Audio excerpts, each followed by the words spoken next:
आज या ठिकाणी आपण पुणे सोलापूर नॅशनल महामार्ग 65 वरती मसोबा देवस्थानच्या समोर त्याला वाकडा पूल म्हणलं जातं, या ठिकाणी आज आपण आलेलो आहोत।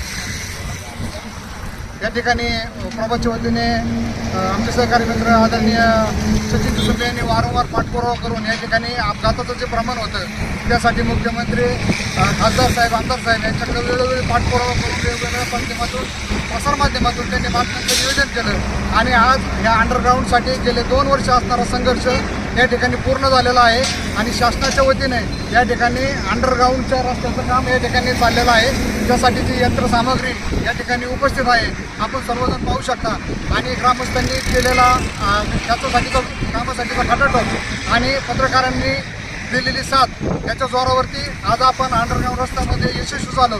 खऱ्या अर्थाने सुबे साहेबांचं समस्त स्वार्थपणे ग्रामस्थ नायगाव पेठ प्रयागधाम यांच्या वतीनं मी त्यांचं या ठिकाणी आभार मानतो आणि अशा सामाजिक कार्यक्रमामध्ये त्यांनी सर्वांना साथ द्यावी अशी अपेक्षा या ठिकाणी व्यक्त करतो आणि थांबतो। धन्यवाद।